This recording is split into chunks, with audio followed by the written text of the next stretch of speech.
Hello friends, welcome back my YouTube channel Indian history by Lokesh. और आज हमारा topic है गौतम बुद्ध यानी बौद्ध धर्म। बौद्ध धर्म, गौतम बुद्ध जिनको बौद्ध धर्म का संस्थापक भी माना जाता है।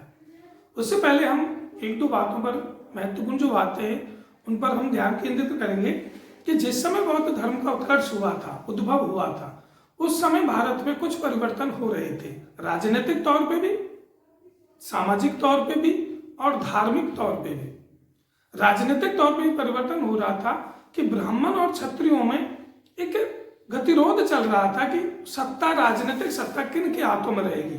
ब्राह्मण चाहते थे कि उनके हाथ में रहे, क्षत्रिय चाहते थे कि उनके हाथ में रहे। एक तो परिवर्तन ये। नंबर दूसरा जो परिवर्तन हो रहा था वो हो रहा था, अब जो वर्ण व्यवस्था थी वो सामाजिक तौर पर परिवर्तन। वर्ण व्यवस्था जो पहले कर्म पर आधारित थी, अब वो जन्म पर आधारित होने लग गई थी। और तीसरी जो बात है, यानी तीसरा जो परिवर्तन चल रहा था, एक धार्मिक, नए नए धर्मों का उदय हो रहा था, जिसमें दो धर्म प्रमुख हैं।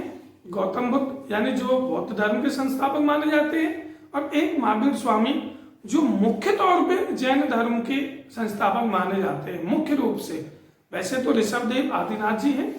तो जैन धर्म और बौद्ध धर्म, इन दो धर्मों का उदय हुआ था।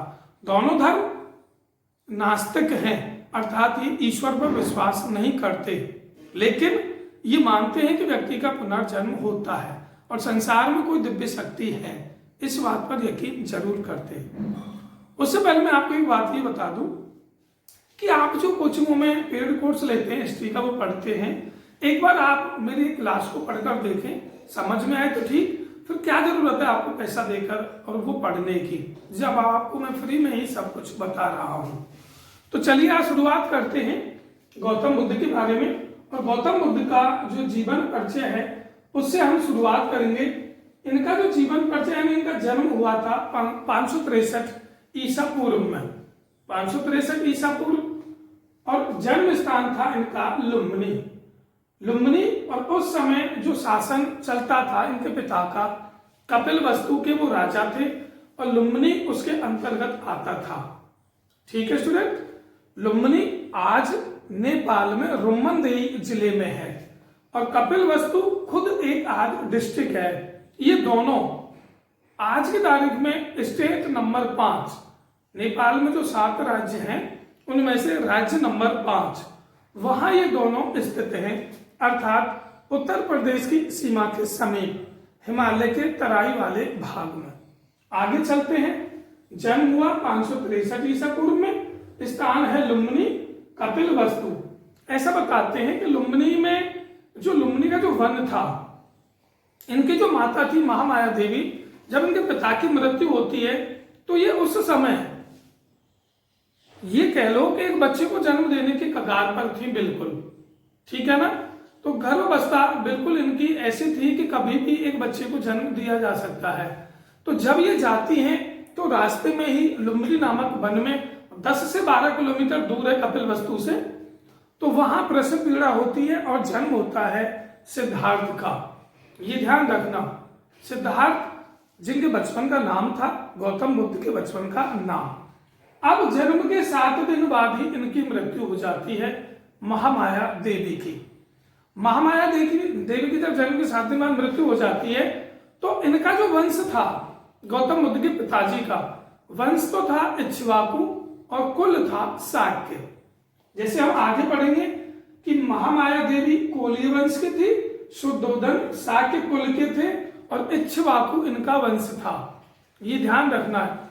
तो ऐसी परंपरा थी कि शुद्धोधन जो गौतम बुद्ध के पिता थे, कि उनके वंश में कोई दूसरी शादी नहीं कर सकता है। लेकिन फिर ऐसा बताते हैं कि जब महामाया देवी की मृत्यु हुई तो लालन पालन के लिए अब समस्या होने लगी, तो इनके पिता ने आग्रह किया अपने पिता से हाणु से कि भाई मुझे दूसरी शादी करनी होगी। तो वो कहते हैं कि हमारे वंश में ऐसी परंपरा नहीं है, अगर आप करेंगे तो एक प्रतियोगिता कराई जाएगी, वहां आप जीतते हैं तो फिर आप अपनी इच्छा के अनुसार एक कोई भी वरदान स्वरूप कोई भी बात मांग सकते हैं। ऐसा ही हुआ। गौतम बुद्ध के पिता शुद्धोधन प्रतियोगिता में जीतते हैं और अपने पिता से ये मांगते हैं कि मैं एक दूसरी शादी कर सकूं। तब इन्होंने दूसरी शादी महामाया जो देवी है उसकी बड़ी बहन प्रजापति गौतमी से की थी। ये ध्यान रखना, महामाया देवी छोटी थी, प्रजापति जो गौतमी है वो बड़ी थी। ठीक है, जो आगे चल के गौतम बुद्ध का लालन पालन भी करती है। अब हम आगे चलते हैं। ये ध्यान रखना कि ये जो वंश था महामाया देवी का और जो ये वंश है या ये जो कुल है शुद्धोधन का, इनके वैवाहिक संबंध एक दूसरे में ही होते थे। समझना है मेरी बात, यानी गौतम बुद्ध के परिवार से कोई भी लड़की है उसका विवाह महामाया देवी के घराने में होगा और उधर से उसके घराने में जो कोई भी लड़की है उसका विवाह इनके घराने में होगा। ऐसा क्यों होता था? इसके पीछे के कारण ये बताते हैं कि ये दोनों कुल, ये दोनों वंश अपने आप को श्रेष्ठ मानते थे, उच्च कोटि का मानते थे। तो इनका कहना था कि जो भी शादी विवाह होंगे हमारे एक दूसरे के वंश में ही होंगे।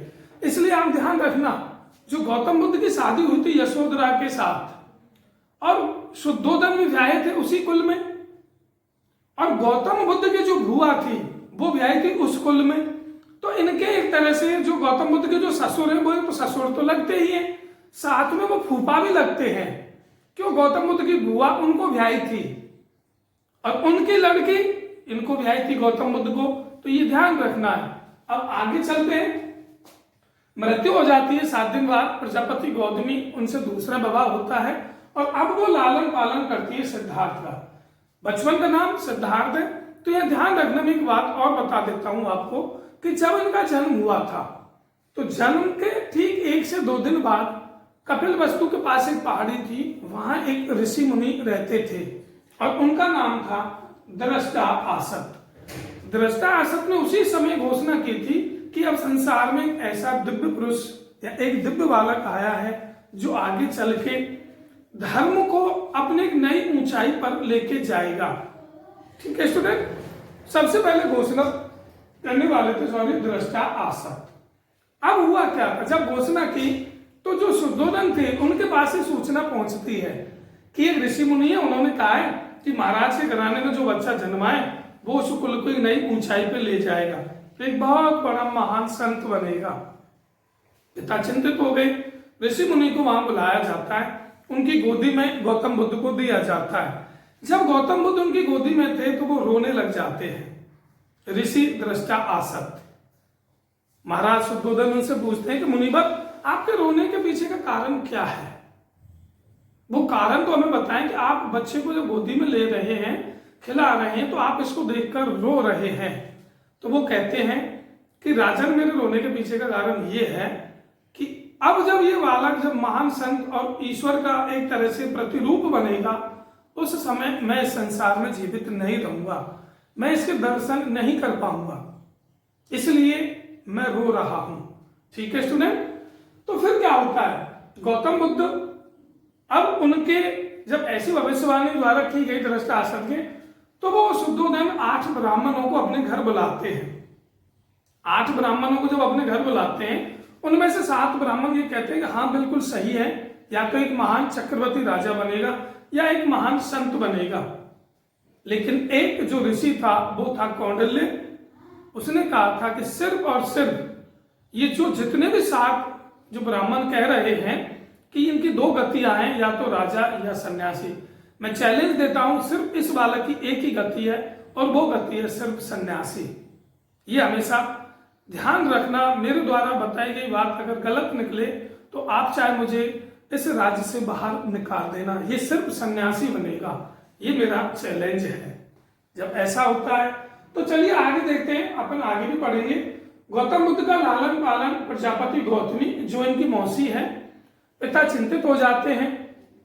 फिर क्या करते हैं? इनका विवाह करा देते हैं यशोधरा के साथ। यशोधरा के लिए, यशोधरा के साथ जब इनका विवाह होता है तो पिता के दिमाग में हमेशा एक बात चलती रहती थी कि कोई ऐसा कारण इनके सामने नहीं आना चाहिए, कोई ऐसी बात इनके सामने नहीं आनी चाहिए जिससे कि इनका हृदय परिवर्तन हो और ये सन्यासी बन जाए। तो राजा शुद्धोधन 3 ऋतुओं के 3 महल बनवाते हैं गौतम बुद्ध के लिए, यानी सिद्धार्थ के लिए, और वहां एक व्यवस्था कर दी जाती है कि महल, तीनों महलों के आसपास का जो क्षेत्र होता है 10 से 20 किलोमीटर के दायरे में ना तो कोई बुजुर्ग व्यक्ति होगा, ना कोई बीमार व्यक्ति होगा, ना कोई दुखी व्यक्ति होगा। सिर्फ रंग महल जो बने हुए हैं उसके चारों तरफ खुशहाल या हंसता खेलता हुआ एक जीवन रहेगा। ठीक है स्टूडेंट, ऐसा क्यों कि कहीं बीमार बुजुर्ग और इन व्यक्तियों को देखकर गौतम बुद्ध का हृदय परिवर्तित ना हो जाए, इसलिए विवाह हो जाता है यशोधरा के साथ। अब जब वो महलों में जाते हैं, पिता उनके लिए एक घोड़े की व्यवस्था करते हैं। व्यवस्था तो खैर वो राजा है, व्यवस्था तो क्या करेंगे, पर उनके लिए घोड़ा देते हैं। और वो उनका प्रिय घोड़ा जो था वो था कंथक, और उनके लिए एक सारथी दे देते हैं। उस सारथी का नाम था छंदक। छंदक भी इनको कहते हैं, चन्ना भी इनको कहते हैं, चन्ना, और चना भी इनको कहते हैं। ये ध्यान रखना, तीनों नाम छंदक, चन्ना या चना, वो चना मसाला जो हम खाते हैं। ठीक है, अब होता क्या है कि जब ये एक महल से दूसरे महल में जाते हैं तो अब जहां जाए जहां खुशहाल जीवन, जहां जाए जहां खुशहाल जीवन। तो एक दिन ये कहते हैं अपने सारथी से, छंदक से, कि छंदक मुझे इस राज्य से दूर घूमने जाना है। अब वो चिंतित हो जाते हैं कि अगर ये गए तो समस्या रुक जाएगी। पिता के पास प्रस्ताव जाता है। पिता कहते हैं चलो उनकी इच्छा है तो भाई ठीक है, इनको घुमा के लाओ, लेकिन ध्यान रखना ऐसी कोई स्थिति उनके सामने नहीं आए। फिर होता क्या है, जब ये घूमने निकलते हैं तो ये देखते हैं कि बूढ़ा आदमी, राज्य से जब बाहर जाएंगे तो वहां तो मिलना निश्चित ही है। बूढ़ा आदमी देखते हैं, बीमार दूसरे का आदमी देखते हैं, एक शव यात्रा देखते हैं। जब इन तीनों स्थितियों को वो देखते हैं तो गौतम बुद्ध एक चिंतन में लग जाते हैं और छंदक से कहते हैं, छंदक ये क्या है? वो कहते हैं महाराज ये बूढ़ा आदमी है, अर्थात जवानी के बाद बुढ़ापा सबका आना है और ये मृत्यु की ओर सबको जाना है, जो अटल सत्य है। तो वो कहते हैं कि बूढ़ा क्या होता है, ये बीमारी क्या होती है, क्यों वो जानते ही नहीं थे। पिता ने ऐसी व्यवस्था कर दी, गौतम बुद्ध यानी सिद्धार्थ को यही नहीं मालूम था कि वृद्धावस्था क्या होती है, बीमारी क्या होती है, मृत्यु क्या होती है। जब उन्होंने छंदक से कहा तो छंदक ने कहा कि इनका जवाब मैं नहीं जानता। क्यों वो देना नहीं चाहता था जवाब छंदक, क्योंकि अगर वो इनको डिटेल में अगर इसकी जानकारी देगा तो कहीं वही बात ना हो जाए जो शुद्धोधन सोच रहे हैं। फिर क्या होता है, फिर एक सन्यासी देखते हैं, वो सन्यासी जो हंसमुख मस्त मौलिक तरीके से अपना जीवन गुजार रहा है और लोगों को संदेश दे रहा है कि ईश्वर ही सत्य है, मृत्यु अटल है, तो ईश्वर का भजन करें, ईश्वर का ध्यान करें। इन जो भोग विलास की जो चीजें हैं या इस मोह माया में जो आप जकड़े हुए हैं, इसको आप त्यागें। जब ऐसी बात जब वो सुनते हैं तो फिर अचानक उनका परिवर्तित हो जाता है दिमाग कि ये क्या है। फिर वो उस ऋषि मुनि से ही बात करते हैं कि कैसे अगर ये संभव है, हमें कैसे ज्ञान मिलेगा, ठीक है ना, तो कैसे हम इससे छुटकारा पा सकते हैं कि हमें बार बार जन्म ना लेना पड़े। तब वो कहते हैं कि इसके लिए हमें तप और साधना करनी होगी। अब गौतम बुद्ध यानी सिद्धार्थ अपना एक नया एक इरादा बनाते हैं कि नहीं, मुझे ये पूरा राजपाट पूरा छोड़ना होगा और मुझे ज्ञान प्राप्ति के लिए और निकलना होगा। मैं इस संसार में बार बार नहीं आना चाहता, बार बार दुखों का मैं सामना नहीं करना चाहता। इसके लिए वो अंतिम फैसला यही लेते हैं कि हाँ, मुझे संसार छोड़ना होगा। ठीक है स्टूडेंट, तो उनका जो विवाह होता है यशोधरा के साथ, इनका एक पुत्र भी होता है और उस पुत्र का नाम था राहुल। शादी 16 वर्ष की आयु में और जो पुत्र होता है 12 साल बाद 28 वर्ष की आयु में। ये ध्यान रखना, जब ये गृह त्यागते हैं तो वो घटना गृह त्याग की महाभिनिष्क्रमण कहलाती है, महाभिनिष्क्रमण। और वो अपने सारथी और घोड़े को ले जाते हैं अपने साथ, लेकिन अनोमा नदी को पार जब करते हैं, अनोमा नदी जो नेपाल में ही है, अर्थात कपिलवस्तु से लगभग 22 किलोमीटर दूर जब वो जाते हैं वहां से, तो फिर वहां अनोमा नदी को जब पार करते हैं तो वहां छंदक और घोड़े को उस समय रुकने का आदेश देते हैं और कहते हैं कि छंदक अब तुम घोड़े कंथक को लेकर वापस चले जाओ। क्यों? क्योंकि यहां से आगे सिर्फ मैं अकेला जाऊंगा। छंदक याचना करता है कि महाराज मैं भी आपके साथ चलूंगा। बोले नहीं, मैं ही जाऊंगा, आप वापस राजमहल जाएं, ये मेरा आदेश है। और फिर अपने केशों को काटकर, अपने कुंडल जो भी अपने आभूषण हैं उन सबको छंदक को दे देते हैं और केस काटकर छंदक को देते हैं और कहते हैं कि यशोधरा को इन केसों को दे देना, अब मुझे इन प्रसाधनों की आवश्यकता नहीं। और कहना कि यशोधरा को जो सबसे मेरा प्रिय था, यानी मेरे जो केस प्रिय थे, वो आपको मैं लौटा रहा हूं। उसके बाद क्या होता है, उसके बाद गौतम बुद्ध अपने केसों का एक गुच्छा, अपने बालों का एक गुच्छा वायुमंडल यानी हवा में उछालते हैं और कहते हैं अगर मेरा बुद्ध बनना निश्चित है तो ये केस हवा में ही रहें, अन्यथा जमीन पर आ गिरे।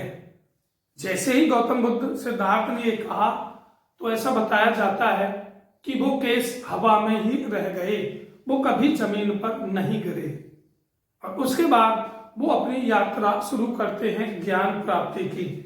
तो कहने का मतलब ज्ञान प्राप्ति के लिए जब वो निकलते हैं, किन चीजों ने उनको आकर्षित किया था? 4 जो ये स्थितियां हैं, नंबर 1 बूढ़ा व्यक्ति, नंबर 2 बीमार व्यक्ति, नंबर 3 सब यात्रा, नंबर 4 एक सन्यासी। इनसे वो आकर्षित हुए थे ज्ञान की ओर। और महाविनिष्क्रमण कहलाता है गृह त्याग की घटना। और जो इनका प्रिय घोड़ा था, जो प्रिय घोड़ा था कंथक, ये गृह त्याग का प्रतीक है। ये ध्यान रखना, जन्म का प्रतीक कमल है, गृह त्याग का प्रतीक घोड़ा है कंथक, और दूसरी चीज महाविनिष्क्रमण, ये भी एक गृह त्याग की घटना कहलाती है। अब हम आगे चलेंगे। अब जब ये गृह त्यागते हैं तो सबसे पहले ये जाते हैं वैशाली। वैशाली मैं आपको शुरुआत से बताऊं 1 सेकंड के लिए, जहां कपिल वस्तु है, कपिल वस्तु से लगभग 450 किलोमीटर दूर है वैशाली।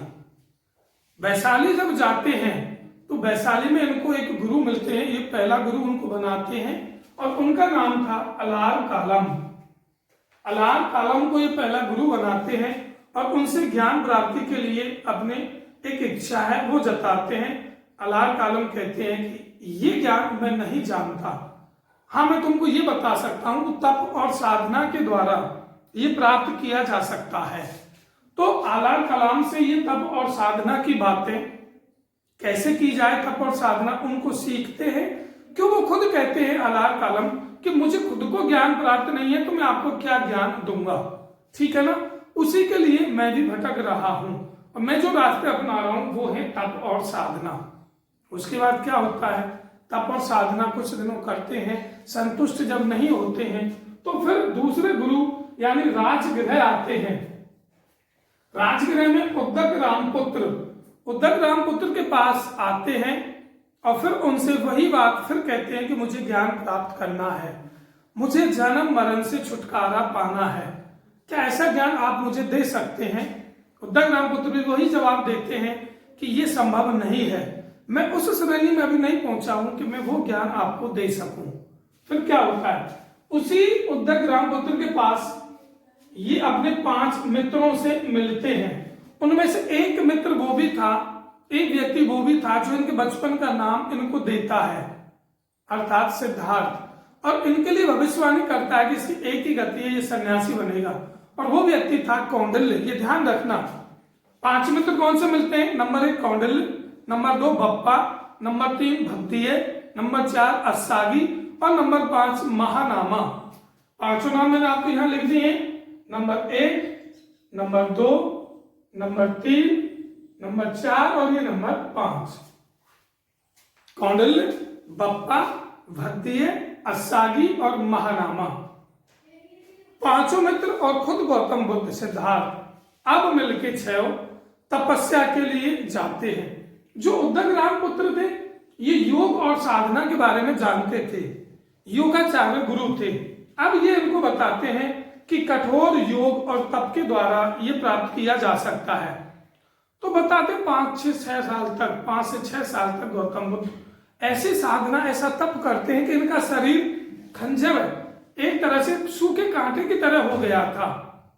उनकी अस्थियां उनके शरीर में स्पष्ट दिखती थी, उनका शरीर एक तरह से कंकाल दिखता था, बस सांसें ही चल रही थी।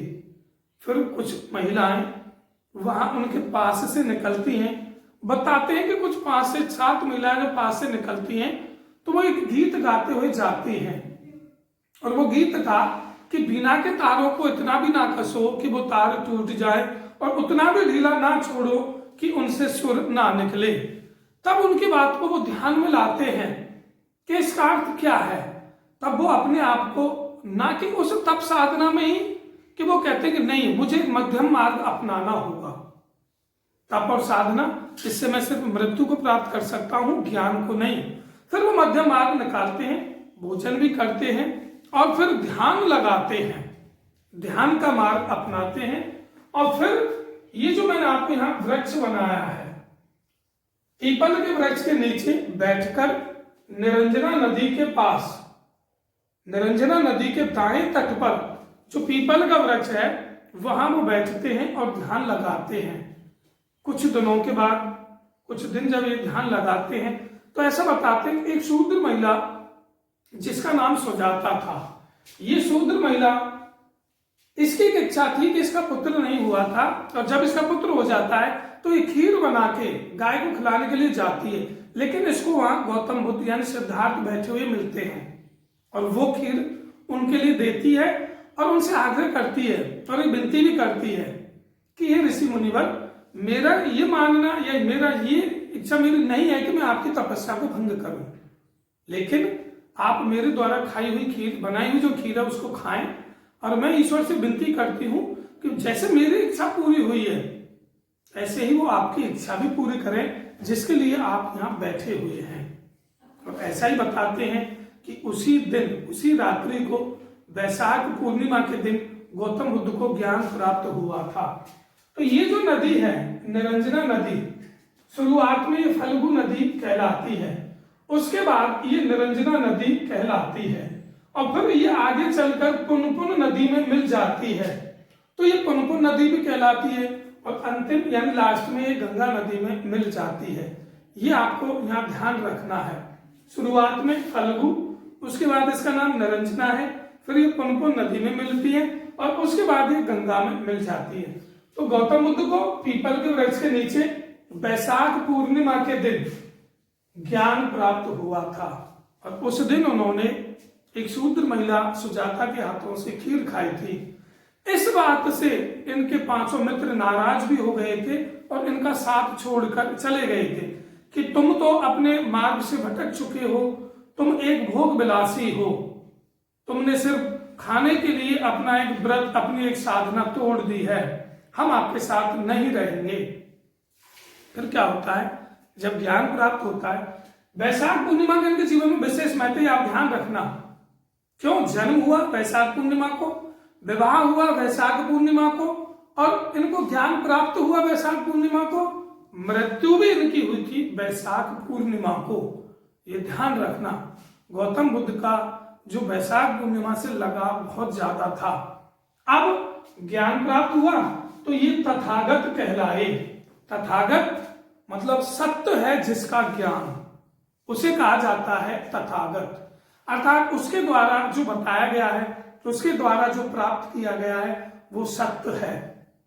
उसके बाद संबोधि भी इनको कहा गया। संबोधि एक प्रतीक माना गया है, ज्ञान प्राप्त की घटना को संबोधि कहते हैं। गौतम बुद्ध ने ज्ञान प्राप्त किया और वो ज्ञान प्राप्त की घटना क्या कहलाती है, संबोधि। ये ध्यान रखना। फिर पहला उपदेश देने के लिए सारनाथ जाते हैं। सारनाथ में सबसे पहला ये उपदेश देते हैं यूपी में और वहां पहला उपदेश देते हैं अपने 500 मित्रों को, कौंडिल्य, बप्पा, भट्टिय, महानामा, अस्सागी। आगे चलते हैं, पहला उपदेश सारनाथ में सबसे ज्यादा उपदेश देते हैं श्रावस्ती, जो कौशल की राजधानी थी। कौशल जो महाजनपद था उसकी राजधानी, और इसको कौशल को बसाने वाले थे भगवान राम के पुत्र कुश। ये ध्यान रखना है। और उसके बाद पहला जो ये शिष्य बनाते हैं वो 2 बंजारे थे, उनमें से एक तपस्सु और एक मल्लिन। इनको अपना पहला शिष्य बनाते हैं और सबसे प्रिय जो शिष्य बनाते हैं एक उपाली, एक आनंद। उपाली एक बहुत धनाढ्य व्यक्ति थे, पैसे वाले व्यक्ति थे, उनको अपना एक सबसे प्रिय शिष्य बनाते हैं। उनके साथ आनंद को भी अपना एक शिष्य प्रिय वो बनाते हैं। और इनका जो अंतिम शिष्य बताया जाता है वो सुभक्ष बताया जाता है, सुभक्ष। ठीक है स्टूडेंट, ये हो गया, यहां तक अपना टॉपिक क्लियर हो गया है। प्रथम उदय सारनाथ में, सर्वाधिक श्रावस्ती में, पहला शिष्य तपस्सु, अगला है मल्लिन, प्रिय शिष्यों में उपाली और आनंद, अंतिम जो शिष्य था वो सुभक्ष था। फिर ऐसा बताते हैं कि 483 ईसा पूर्व कुशीनगर जो आज के यूपी में है, वहां इनका महापरिनिर्वाण होता है, ये अपनी देह त्यागते हैं। तो मैं आपको कुछ बातें बताऊंगा, उनको आपको ध्यान रखना है। जन्म 563 ईस्वी और इनके जन्म की घटना प्रतीक है कमल का, गृह त्याग का प्रतीक घोड़ा है और गृह त्याग की घटना कहलाती है महावीर निष्क्रमण। ये ध्यान रखना। पहला जो उपदेश दिया था सारनाथ में वो कहलाया था धर्म चक्र परिवर्तन।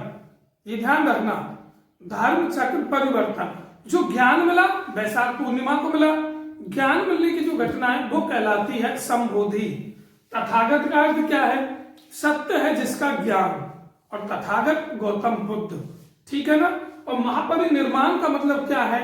अर्थात संसार से हमेशा के लिए जन्म मृत्यु आना जाना आगमन सबसे छुटकारा। तो आज मैंने आपको गौतम बुद्ध का जन्म से लेके और जो मृत्यु तक का जो सार है वो बताया है। आगे आने वाले 3 वीडियो और हैं बौद्ध धर्म के, 20 से 25 मिनट के 3 वीडियो होंगे, उनमें हम बाकी की चीजें पढ़ेंगे। जातक कथा क्या है, हीनयान क्या है, महायान क्या है, चैत्य क्या है, विहार क्या है। ठीक है ना। उसके बाद हम आगे भी पढ़ेंगे स्तूप किसे कहते हैं, स्तूप किस बात के प्रतीक हैं।